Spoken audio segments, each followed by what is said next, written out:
Meus irmãos, boa noite.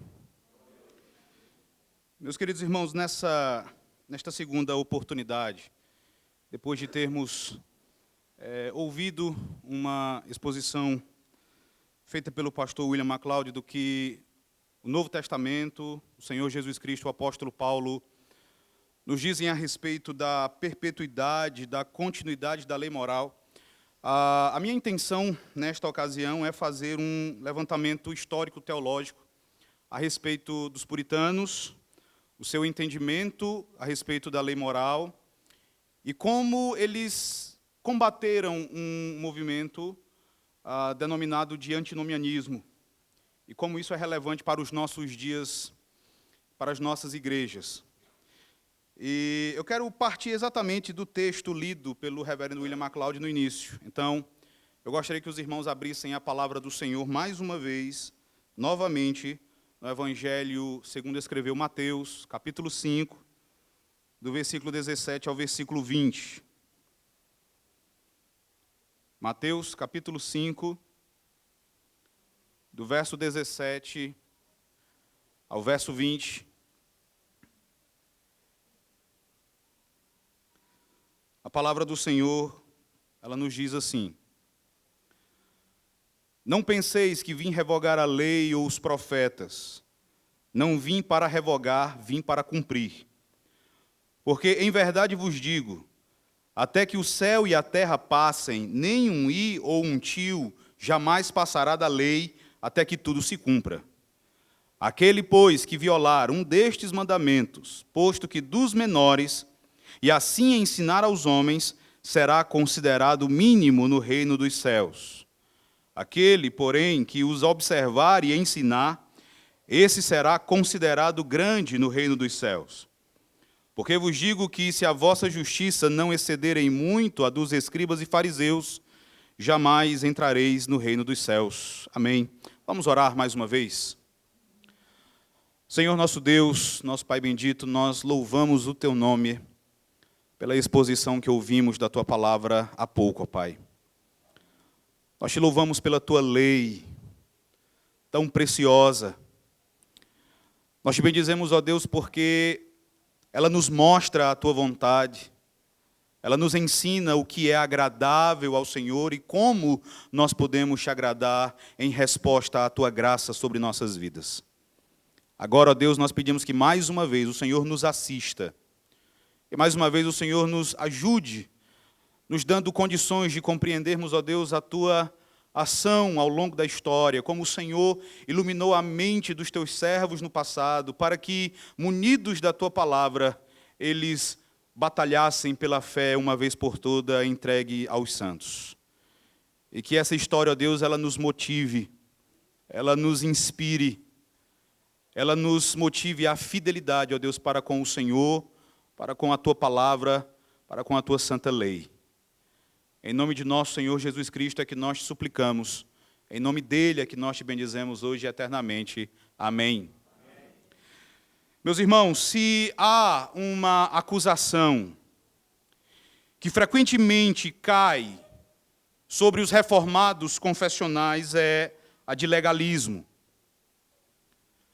Há uma tendência de, sempre que nós enfatizamos a obediência à palavra de Deus, e de uma forma normatizada aos nossos padrões doutrinários, há uma tendência de sermos rotulados como legalistas farisaicos, e já há até nos nossos dias quem use o termo neonomistas para se referir a nós.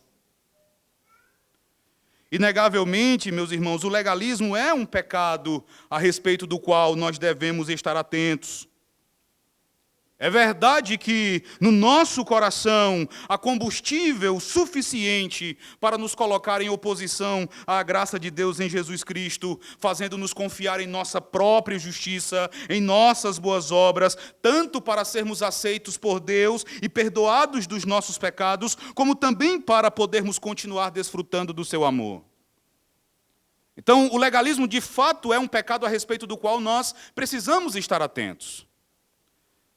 Mas algo que tem chamado a minha atenção é de quem De quem normalmente vem a acusação de legalismo?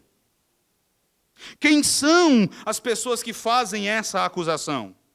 E normalmente esta acusação, ela parte de pessoas que acreditam firmemente que, em virtude da obra redentiva de Jesus, os cristãos não possuem mais qualquer obrigação em relação à lei moral.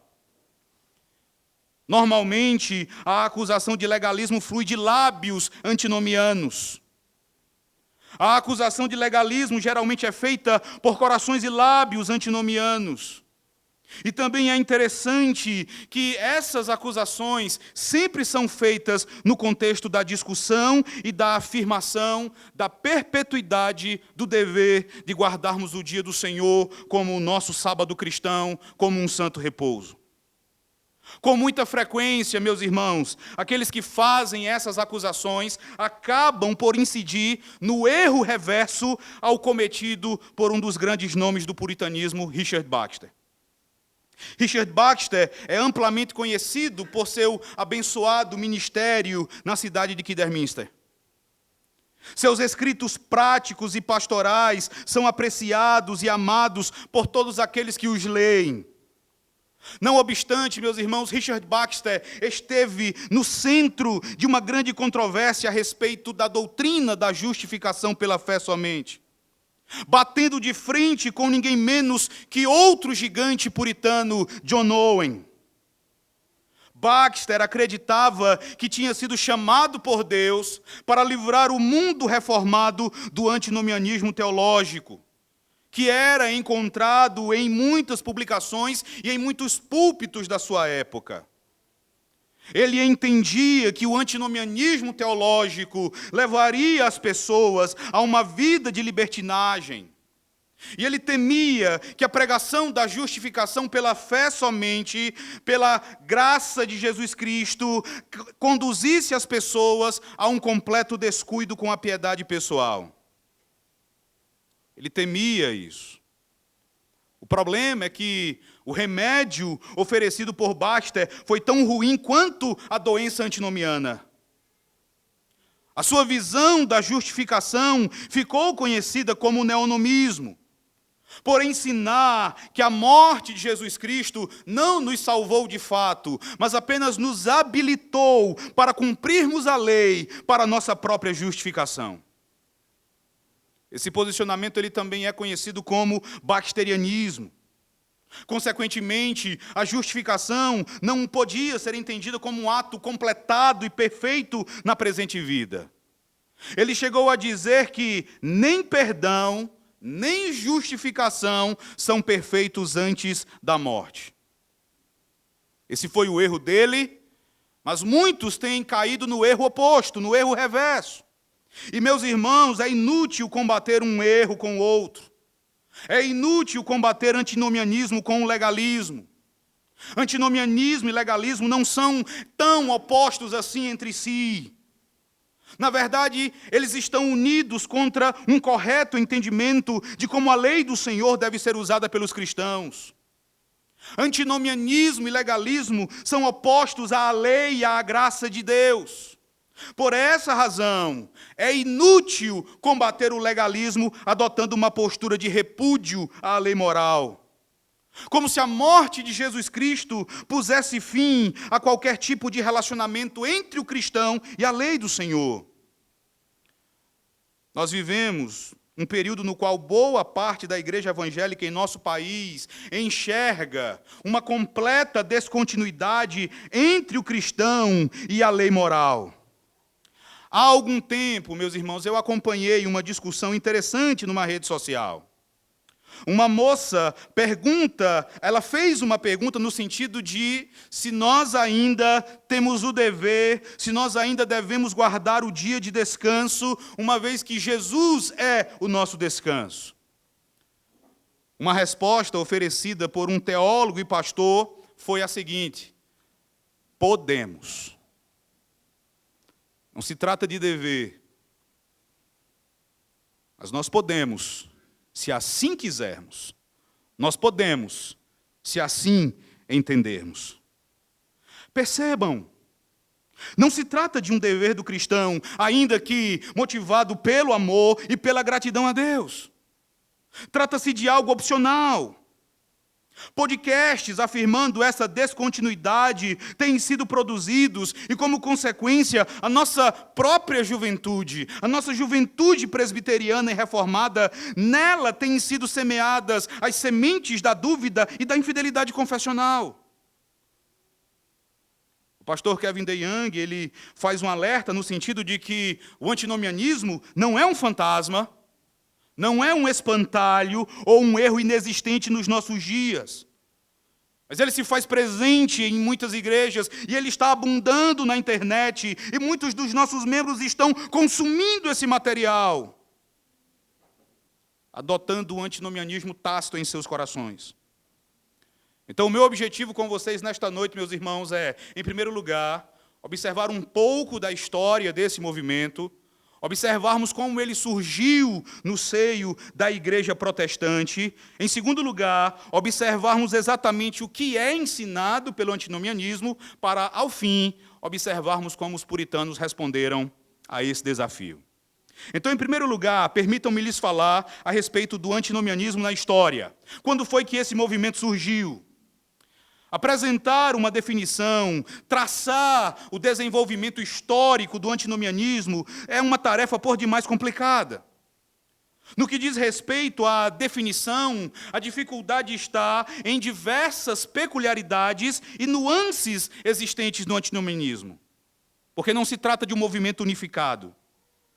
Você vai ter diversas correntes, mesmo dentro do antinomianismo. Mas, especialmente durante o século XVII, o Dr. Joel Bick e o Dr. Mark Jones, eles vão destacar que os próprios adversários do antinomianismo complicaram a definição do que esse movimento é, por empregarem o termo de forma um tanto sem cuidado. Então, em muitas ocasiões, não existiu tanto cuidado assim em se definir o antinomianismo. Mas, apesar dessa dificuldade, esse movimento possui uma característica essencial, que nos permite traçar uma linha divisória entre o antinomianismo e a ortodoxia reformada. Dr. Joel Bick e Dr. Mark Jones dizem que a linha divisória óbvia gira em torno de a pessoa rejeitar ou não a lei moral como regra de vida para os crentes. Então, é exatamente essa a essência desse movimento. Trata-se de uma rejeição à lei moral, não como um pacto, mas até como uma regra de vida. Até como uma regra para o nosso caminhar. A história do antinomianismo também se mostra um tanto complicada, mas na obra dedicada ao antinomianismo, Mark Jones, ele vai dizer algo bem interessante. Ele diz que Adão e Eva foram os primeiros antinomianos da história. Ele diz assim, no jardim, Adão foi ante a lei de Deus, quando a transgrediu por falhar em guardar o jardim e proibir a sua esposa de comer da árvore do conhecimento do bem e do mal. Ele destaca que o antinomianismo teológico de Eva levou ao antinomianismo prático. Então, por essa perspectiva, meus irmãos, o antinomianismo teve a sua origem nos nossos primeiros pais. Mark Jones também chama a nossa atenção para o fato de que o antinomianismo de nossos pais originais teria sido o mesmo tipo de resposta que muitas pessoas hoje dão ao legalismo. O antinomianismo dos nossos primeiros pais também teria sido uma resposta ao legalismo de Satanás, que intencionalmente atribuiu um sentido mau à bondade e à benevolência de Deus para com Adão e Eva. Que fez Deus parecer um legalista, quando na verdade Satanás refletia ali o seu próprio coração. Dr. Sinclair Ferguson concorda com isso. Ele vai dizer que não apenas o legalismo, mas também o antinomianismo são irmãos gêmeos, não idênticos, gerados no mesmo ventre. A mentira de Satanás ali no jardim do Éden. Quando nós olhamos para as Sagradas Escrituras, nós podemos perceber uma forma de antinomianismo já sendo combatida pelo apóstolo Paulo, como nós ouvimos há pouco na exposição feita pelo reverendo William MacLeod em Romanos capítulo 6. Mas é durante a Reforma que esse movimento surge de maneira formal. E esse movimento surge, meus irmãos, dentro do luteranismo. O antinomianismo surgiu entre um dos discípulos de Martinho Lutero e líder ativo da reforma luterana, um homem chamado Johannes Agrícola. O grande desejo de Agrícola era combater de modo eficaz a doutrina semipelagiana do catolicismo romano. A motivação dele, é bem verdade, era defender a doutrina da justificação pela fé somente. Mas nesse intento, ele acabou negando que o cristão é, de algum modo, obrigado a guardar a lei moral. Por volta do ano de 1520, ele se envolveu numa disputa com Philippe Melanchthon. Essa disputa girou em torno do relacionamento entre lei e evangelho. E o ponto de discórdia entre Agrícola e Melanchthon era se a lei também deveria ser pregada, se a lei também deveria ser anunciada na pregação. Agrícola afirmava que apenas o evangelho deveria ser anunciado, pois apenas o evangelho produz o arrependimento. Então ele vai atacar de forma veemente a obra de Melanchthon. Ele vai atacar o ensinamento de Melanchthon a respeito dos 3 usos da lei. Na Los Comunes, Melanchthon recomendava que os 10 mandamentos deveriam ser pregados. E Agrícola vai então atacar isso. Durante um tempo, Lutero ele se abstém da discussão, mas ele resolve então entrar na discussão no ano de 1537. Nesse ano, Agrícola vai travar uma discussão com o próprio Lutero. E ele vai afirmar que o homem é salvo pela fé somente, e sem que Deus leve em conta o seu caráter moral, seja antes ou depois da salvação. E é interessante que é nessa discussão que Lutero cria o termo antinomianismo. Ele publica uma obra em 1539, intitulada Contra os Antinomianos. E com a retórica que lhe era característica, com a retórica inflamada que lhe era própria, ele vai denunciar os ensinamentos de Agrícola, dizendo que tanto ele como aqueles que o seguiam eram, na verdade, falsos irmãos. Mas sabem o que é irônico? É que, de acordo com o Dr. Mark Jones, Lutero é o herói, ou era o herói, dos antinomianos ingleses do século XVII. Aquele que combateu um discípulo ensinando antinomianismo, ele vai ser, posteriormente, o grande herói dos teólogos antinomianos ingleses do século XVII. Frequentemente, eles faziam apelos à obra de Lutero, especialmente à distinção entre lei e evangelho feita pelo reformador alemão. Mas nós precisamos ser justos com Lutero e entender que a linguagem de Lutero ela era apenas ambígua.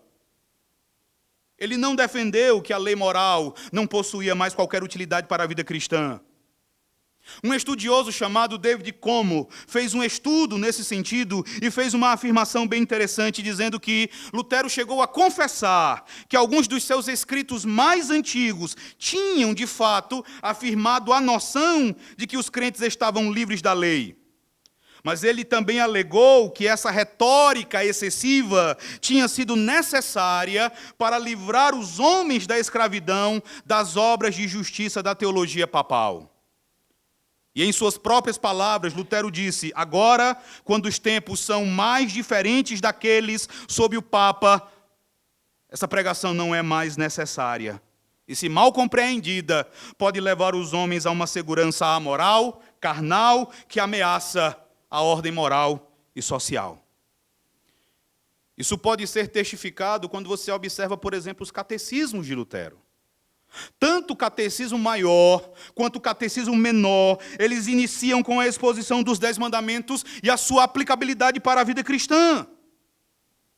Então, inegavelmente, Lutero, ele não era um antinomiano, ele não se colocou contra a lei moral.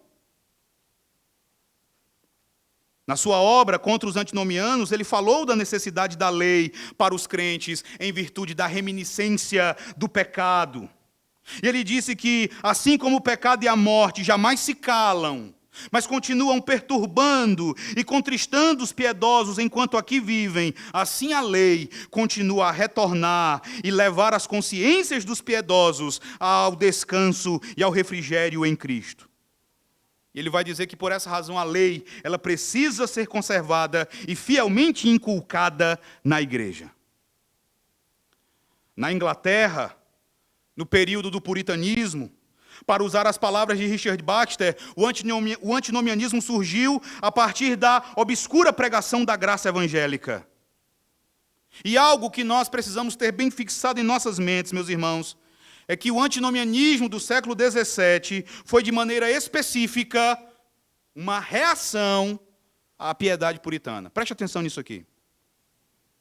O antinomianismo, ele vai surgir entre os puritanos como uma reação à piedade puritana. Por que que eu enfatizo isso? Porque aquilo que aconteceu no século XVII é a mesma coisa que acontece nos dias de hoje.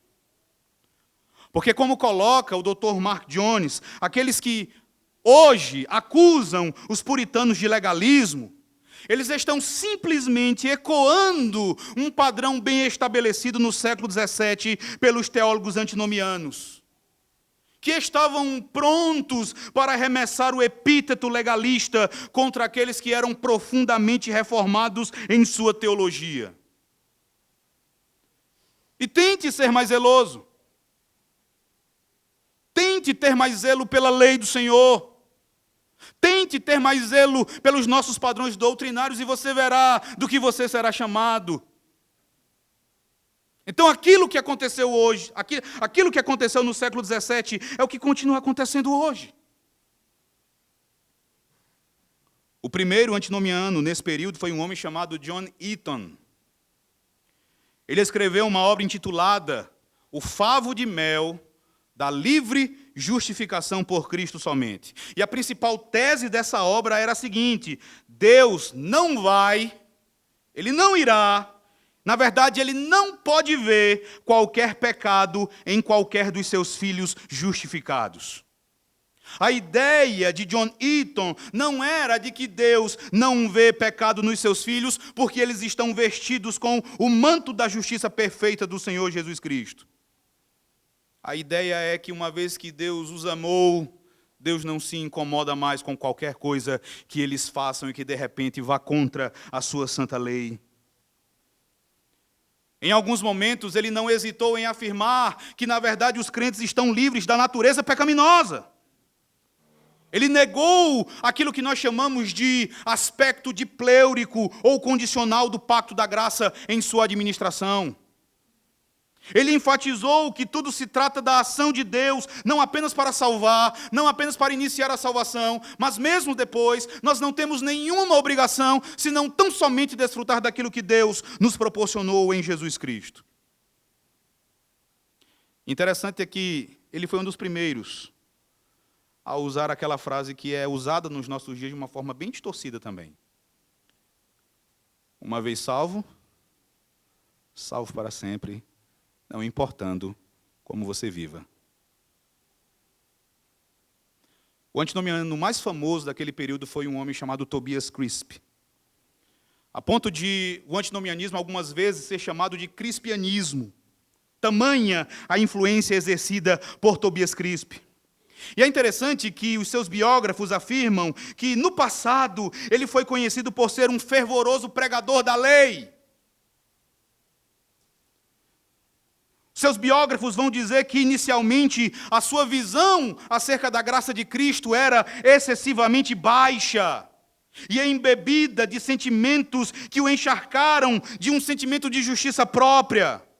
Mas quando ele tomou conhecimento das doutrinas da graça, ele ficou chocado com os seus próprios posicionamentos legalistas. O que ele fez? Tornou-se um antinomiano.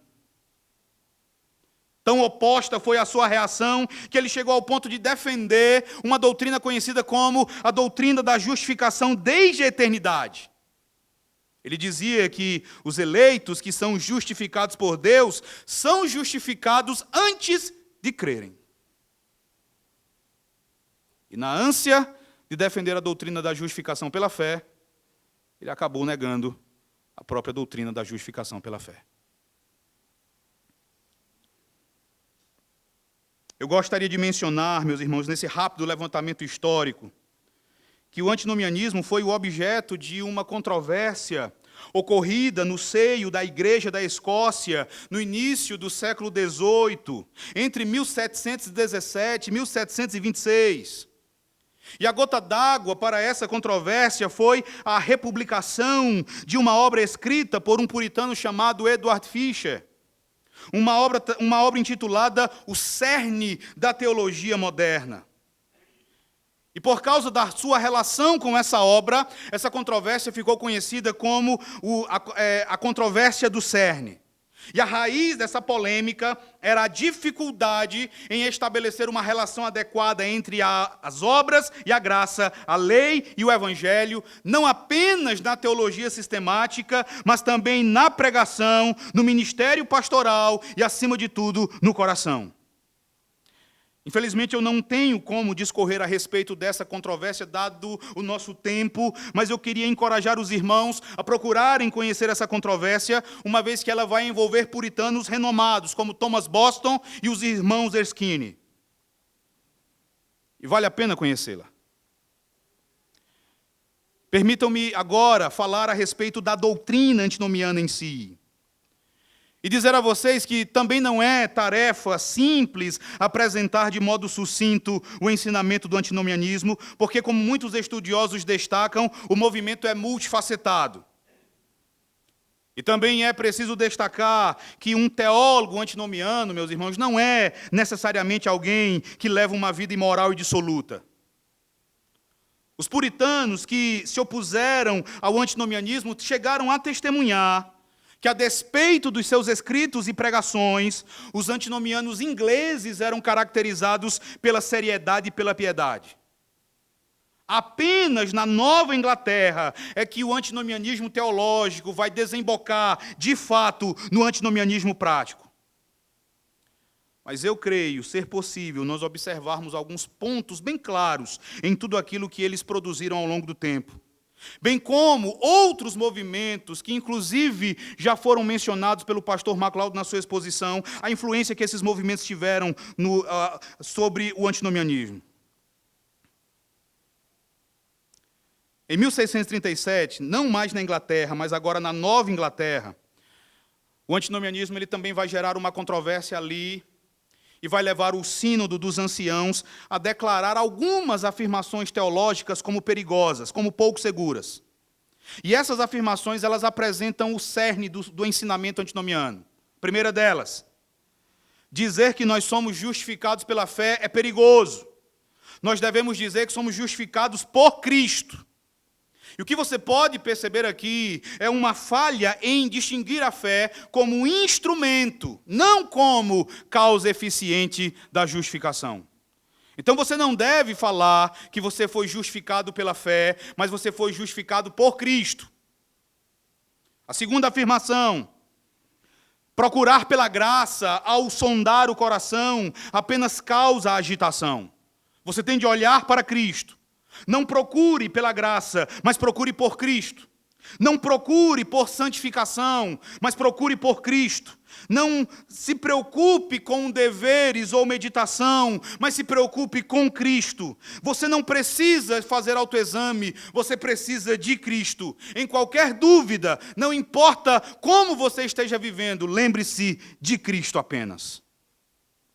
Terceira afirmação. Você pode saber que pertence a Cristo não porque você crucifica as concupiscências da carne. Mas você pode saber que pertence a Cristo porque, apesar de não as crucificar, você crê que foi Cristo quem as crucificou em teu favor.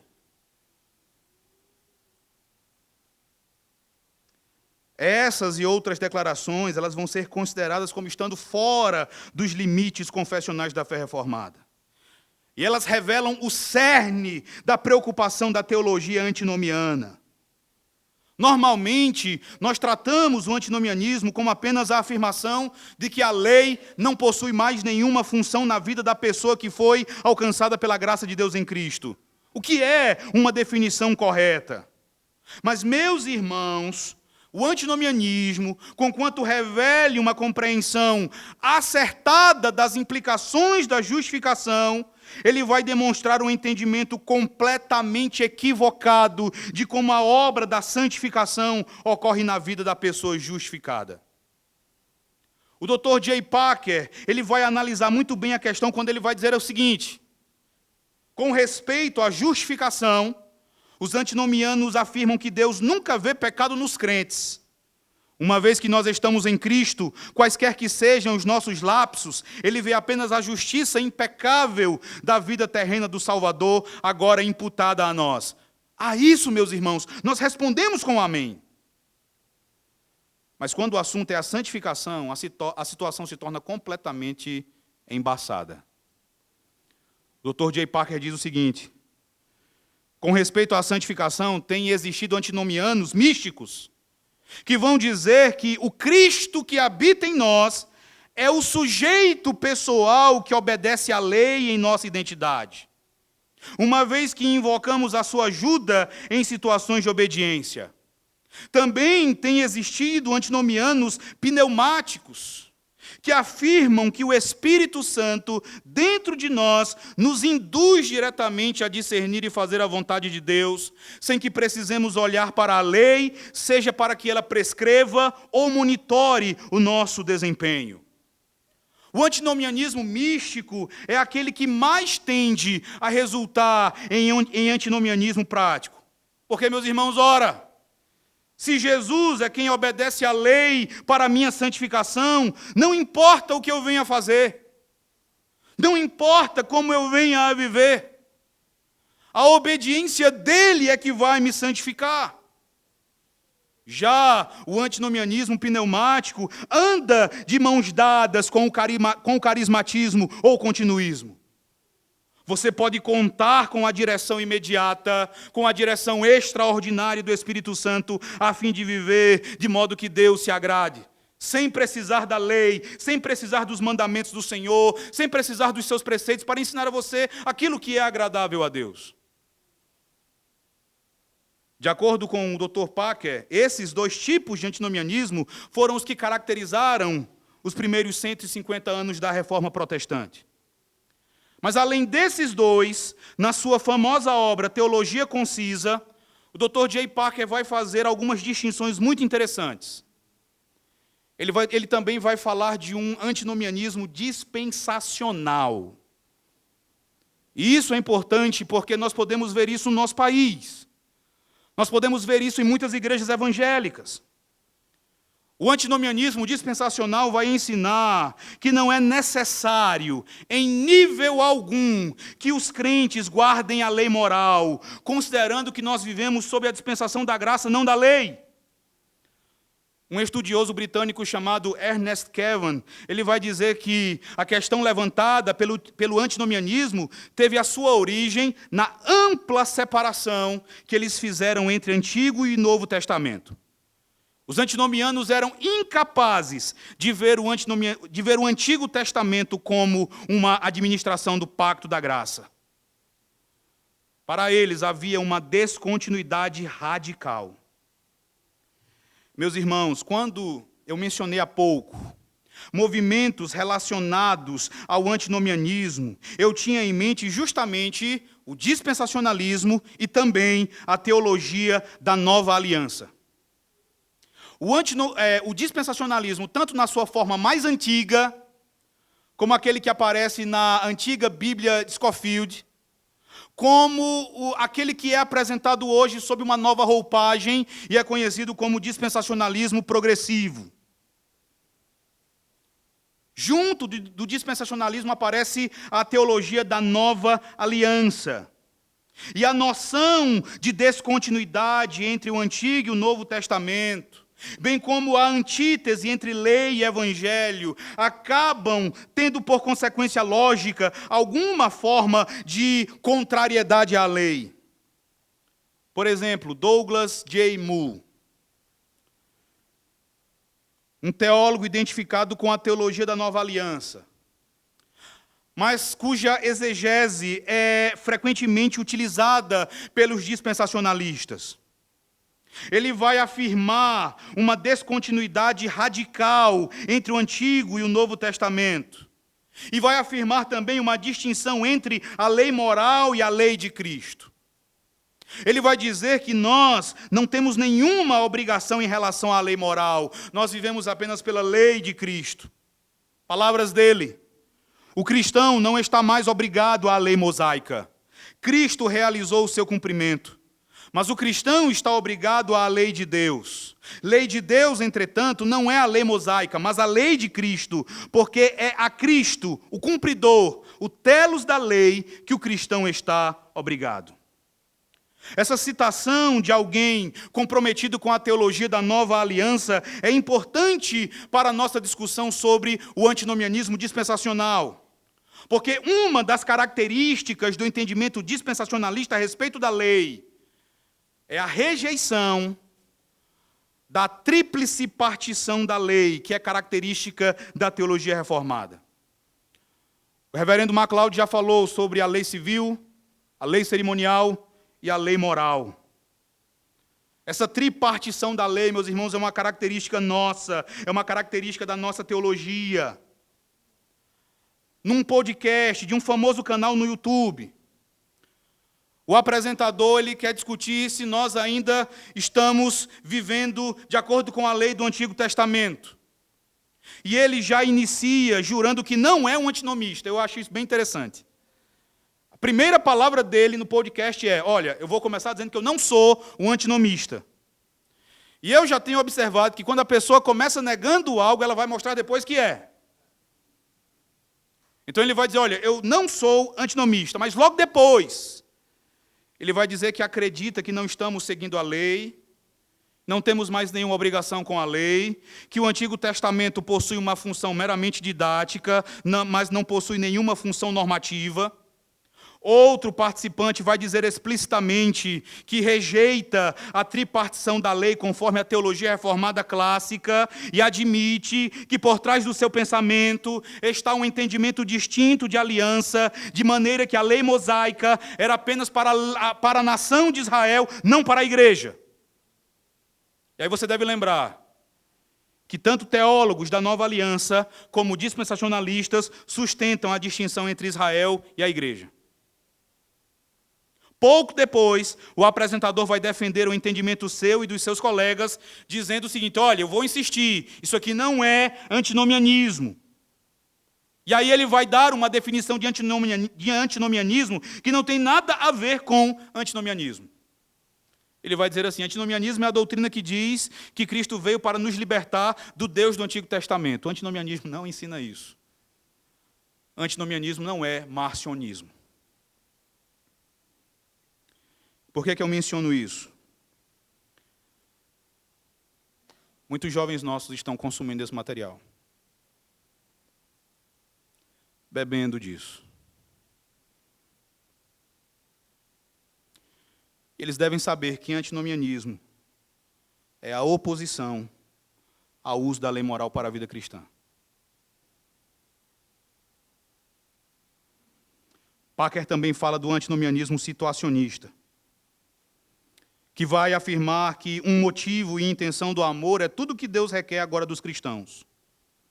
E vai dizer que os mandamentos do Decálogo e outras partes éticas da Escritura, por mais que sejam atribuídas diretamente a Deus, são meras regras e métodos de amar. Regras que o amor pode a qualquer momento rejeitar. Perceba, de acordo com essa ideia, você tem a liberdade para desobedecer algum dos mandamentos da lei moral, caso o amor esteja em jogo. Essa é uma posição muito perigosa e que pode abrir a porta para muitas práticas ruins.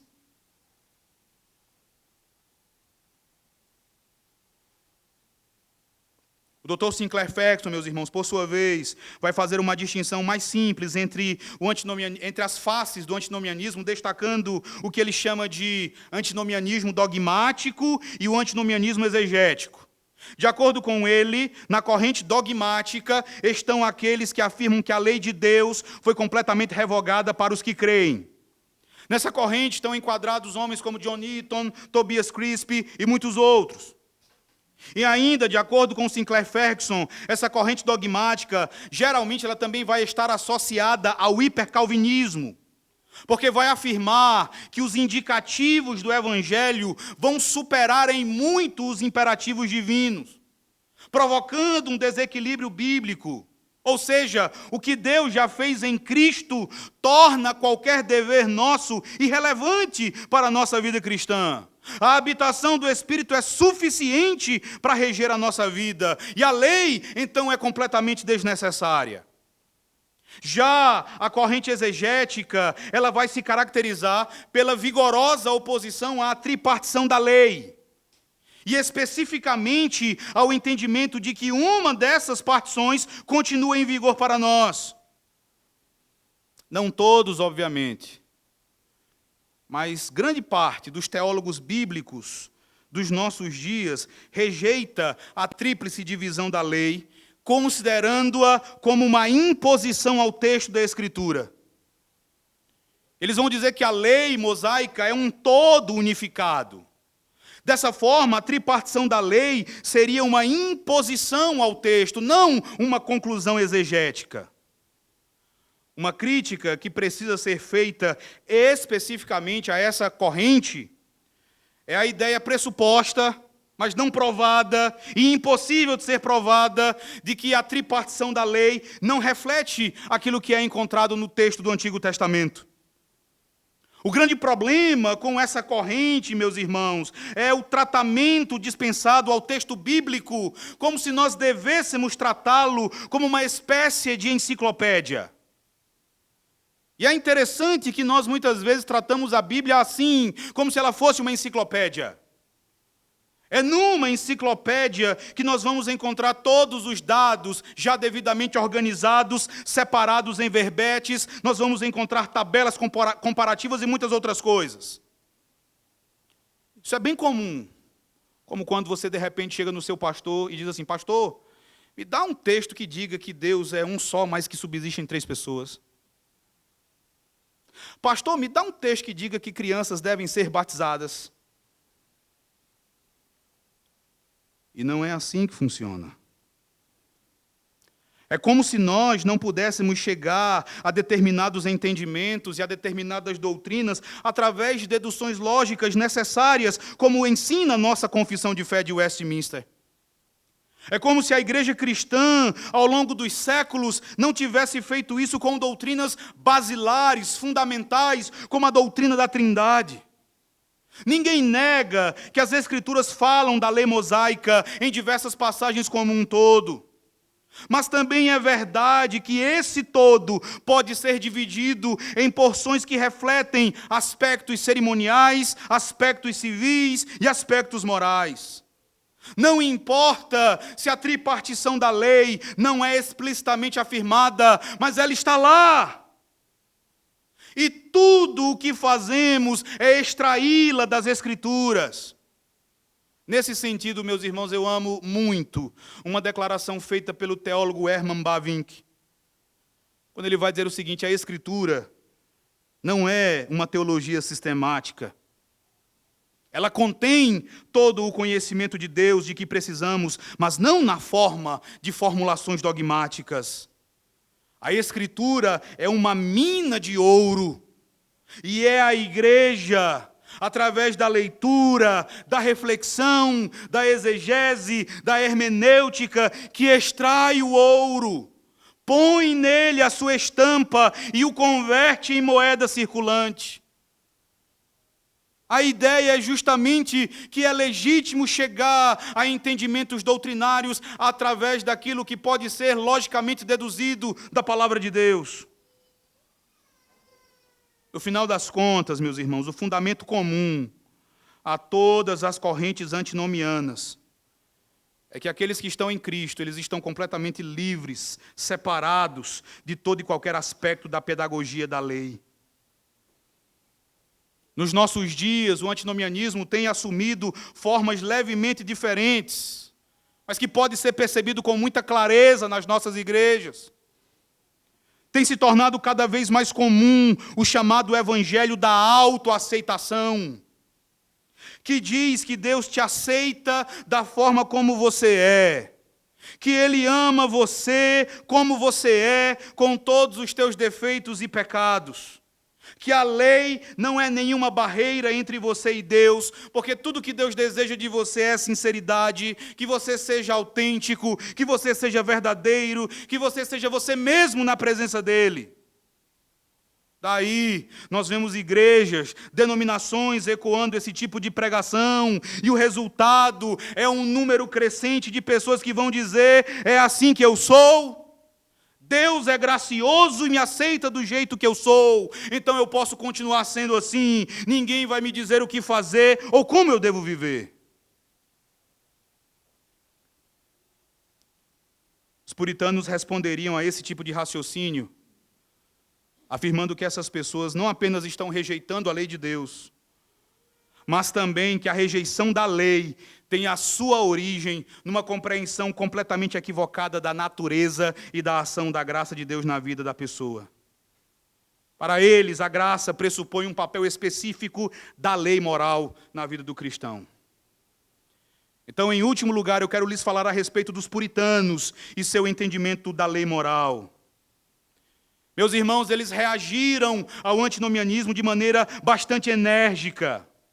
Para eles, o antinomianismo era um ensinamento pernicioso, que necessitava ser combatido de modo veemente. Era uma heresia que demandava oposição firme, pois subvertia completamente o evangelho de Jesus Cristo.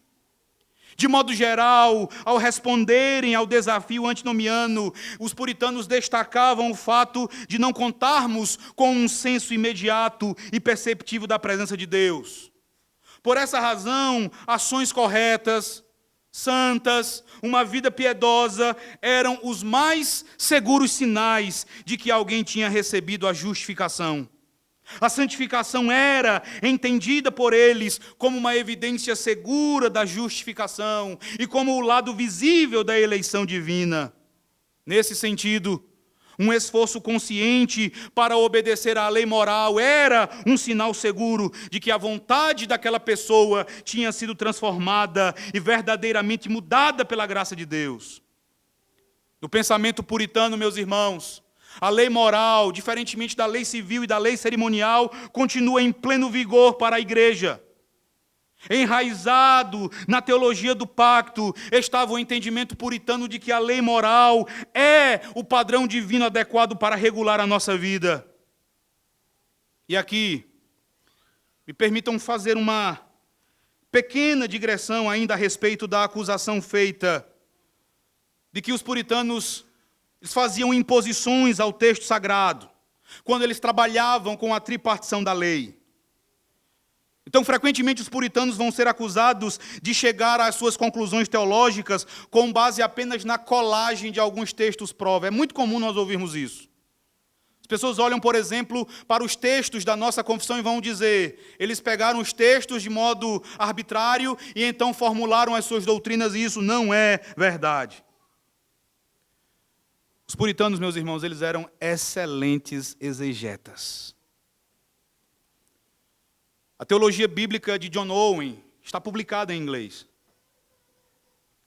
Uma obra escrita no século XVII, mas ali ele já antecipava questões da alta crítica. Eles eram excelentes exegetas. É arrogância imaginar que a teologia bíblica surgiu apenas quando, em 1787, Johann Philipp Gabler usou o termo.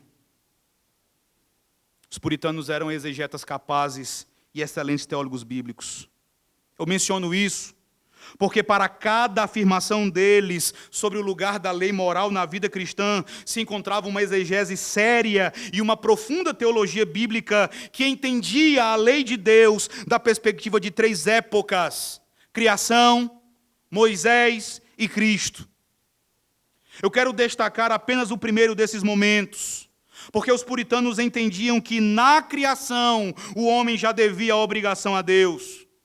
E apesar de os 10 mandamentos só terem sido entregues através de Moisés, eles já se encontravam gravados no coração do homem. Eles também vão ensinar que a ordem dada por Deus ao homem, em Gênesis capítulo 2, versos 16 e 17, continha em si mesma toda a substância do decálogo. No primeiro capítulo da obra O Cerne da Teologia Moderna, Edward Fischer vai apresentar um diálogo entre dois personagens, evangelista e nomista. Nesse diálogo, o evangelista vai explicar como Adão, ao comer do fruto da árvore do conhecimento do bem e do mal, quebrou os 10 mandamentos. Ele vai mostrar mandamento por mandamento dizendo o seguinte: primeiro, Adão escolheu a si mesmo como seu próprio Deus quando seguiu o demônio. Segundo, Adão idolatrou e deificou o seu próprio ventre, como disse o apóstolo, o Deus deles é o ventre. Terceiro, Adão tomou o nome de Deus em vão quando não acreditou nele. Quarto, Adão não guardou o descanso e o estado em que Deus o colocou. Quinto, ele desonrou seu pai que estava no céu e, portanto, seus dias não foram prolongados na terra que o Senhor Deus lhe havia dado. Sexto, ele massacrou a si mesmo e a toda a sua posteridade. Sétimo, de Eva, de quem ele era puro, mas com seus olhos e sua mente ele cometeu adultério espiritual. Oitavo, como Acã, ele roubou o que Deus ordenara que fosse deixado de lado, e este roubo é a razão dos problemas de todo Israel e de todo o mundo. Nono, ele deu um falso testemunho contra Deus, quando acreditou no testemunho que o diabo deu diante dele. E décimo, como Aminon, ele cobiçou um mal, que cobiçado custou-lhe a vida e de toda a sua descendência. Na essência do pensamento puritano a respeito do uso da lei moral, está a convicção de que ela não foi dada ao homem com o propósito primário de servir-lhe como um caminho de salvação, mas foi dada ao homem como um instrumento para regular a sua comunhão com o Senhor Deus. Um puritano chamado John Barrett, ele vai dizer: a obrigação de obedecer ao nosso Criador é uma consequência não da queda, mas da nossa condição como suas criaturas. Se os mandamentos de Deus, como seus mandamentos, não constituem e determinam o dever do homem, colocando-o sob o dever da obediência, Deus perdeu a sua autoridade sobre o homem. Outro puritano chamado Edward Reynolds, ele vai dizer que o homem está sujeito à lei por natureza da criação. David Clarkson, por sua vez, vai dizer que o dever que o homem possui de obedecer à lei moral é baseado na relação entre Deus e o homem como criador e criatura. Negar que a perfeita obediência é um dever do homem é negar que ele é homem. A nossa confissão de fé reconhece isso. No capítulo 7, quando ela trata do pacto de Deus com o homem, logo no parágrafo 1, ela vai dizer que em razão da distância entre Deus e a criatura, as criaturas racionais já devem obediência a Deus como seu Criador. Irmãos, o que Deus vai fazer no pacto das obras posteriormente é apenas prometer recompensar a obediência e castigar a desobediência. Mas a vida em comunhão e a glória de Deus já estavam em vista quando da criação e da gravação da norma da lei no coração de Adão.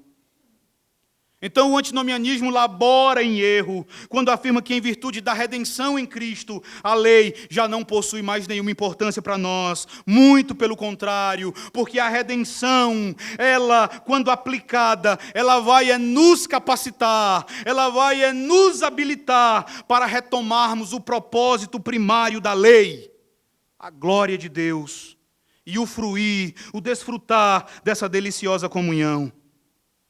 Vários puritanos vão escrever contra o antinomianismo.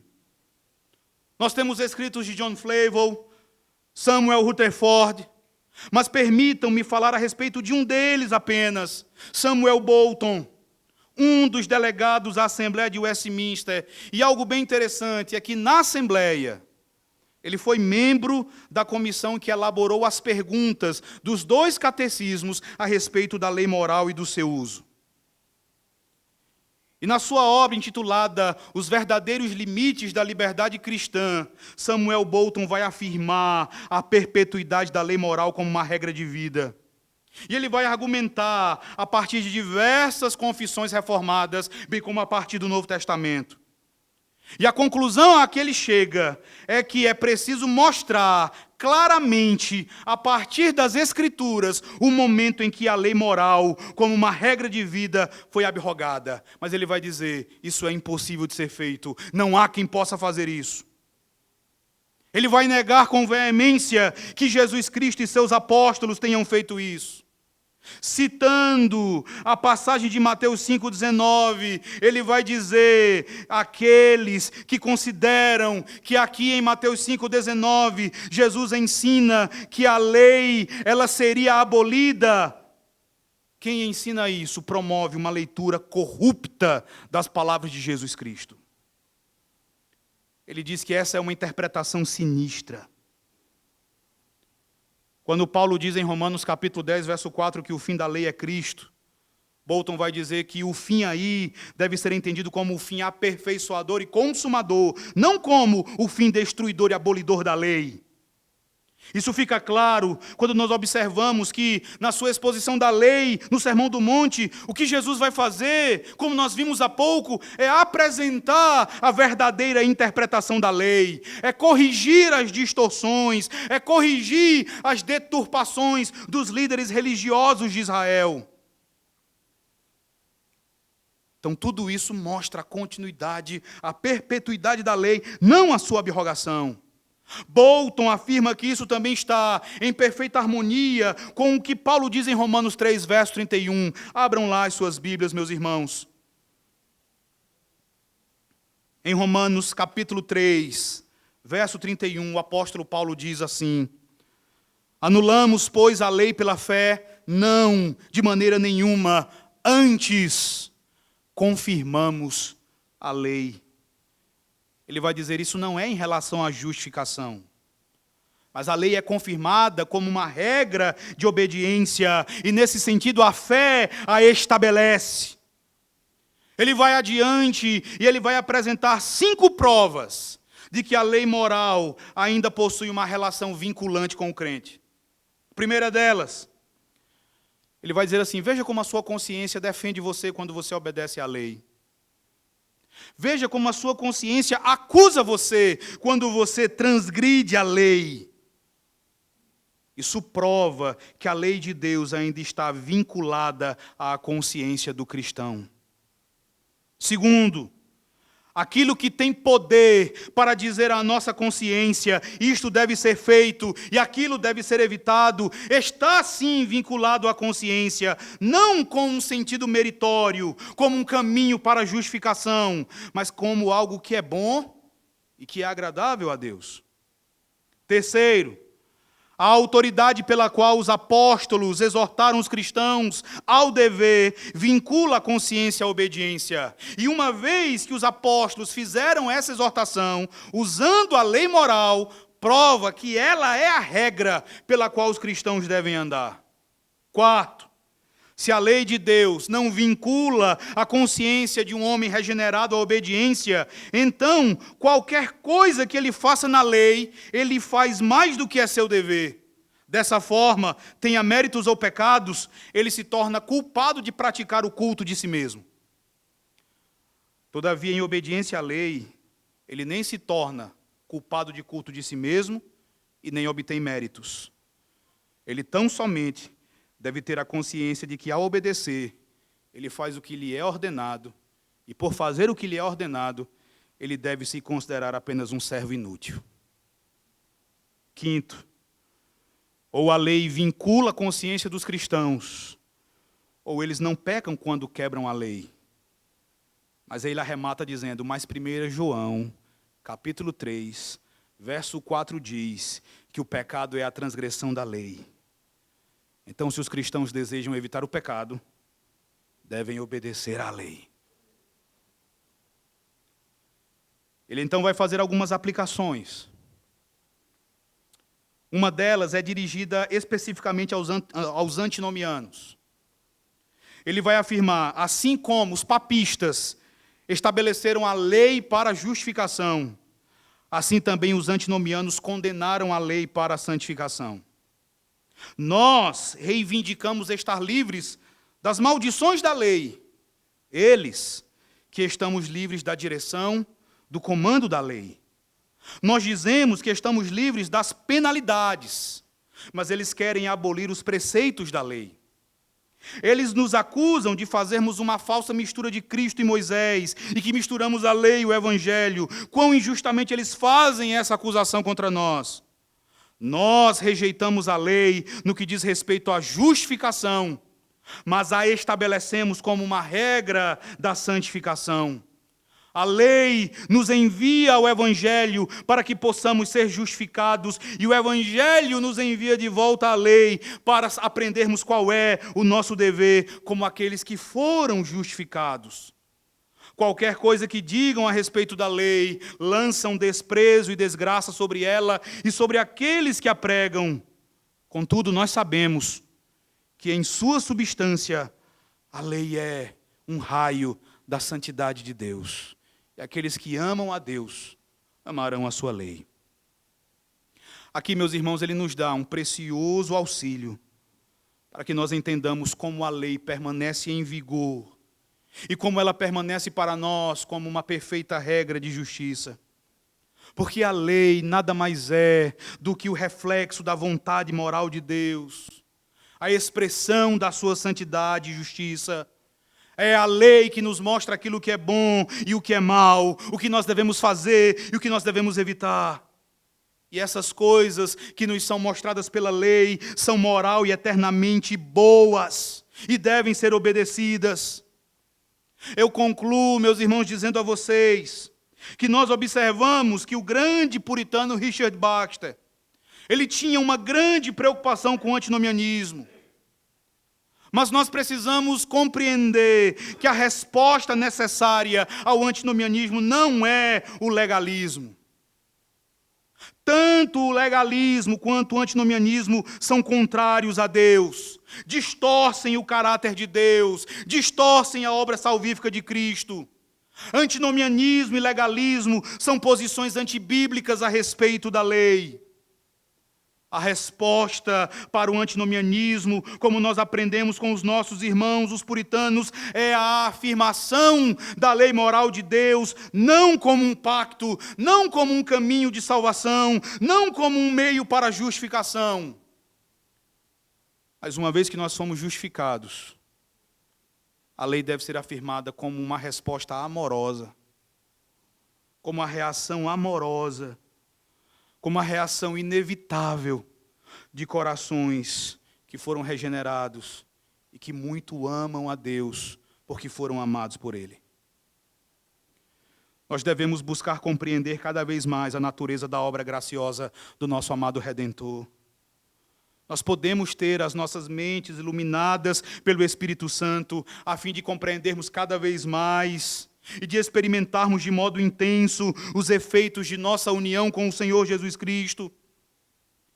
E o resultado dessa compreensão, meus irmãos, será uma nova compreensão da lei, um novo amor pela lei, uma nova obediência à lei, mediada pelo Evangelho e pela graça. Nós devemos dizer, como os nossos irmãos do passado, nós recebemos a lei, não das mãos de Moisés, nós a recebemos das mãos do nosso Senhor Jesus Cristo. E por isso, como disse Paulo, ela é santa. E o mandamento é santo, justo e bom. Irmãos, tudo que é ordenado pela lei moral é bom. E o Evangelho nos capacita, nos habilita a obedecermos à lei, a cumprirmos os seus preceitos, a fim de glorificarmos o nosso Senhor e sermos treinados no caminho da piedade. Samuel Bolton disse que a nossa obediência à lei não é nada senão a expressão da nossa gratidão a Deus que livremente nos justificou. Embora o nosso serviço não seja o motivo ou a causa que impeliu Deus a nos redimir, o nosso serviço é o propósito da nossa redenção.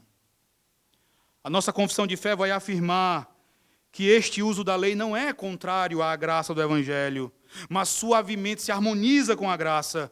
Pois o Espírito de Cristo submete e capacita a vontade do homem a fazer livre e alegremente aquilo que a vontade de Deus, revelada na lei, exige que se faça.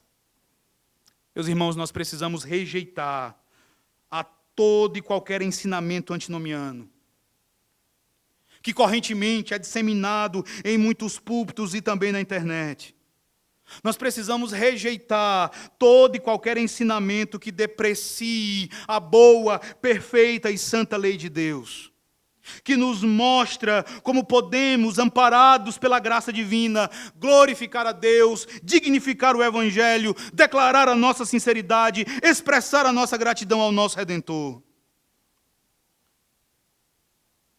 Nós podemos testemunhar de que o nosso Senhor nos amou.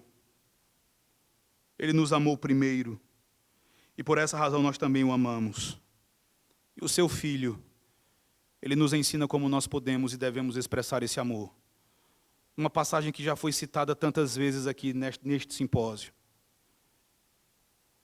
Aquele que tem os meus mandamentos e os guarda, esse é o que me ama.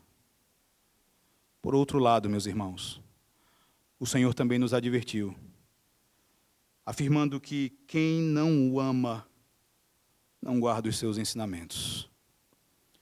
Antinomianos, conscientes ou não dos seus posicionamentos, não amam o Senhor. Que o Senhor nos proteja disso. Que Ele nos leve a aprendermos com os nossos irmãos do passado e a percebermos na sua palavra a preciosidade, a doçura, o valor da lei. Que Ele nos abençoe.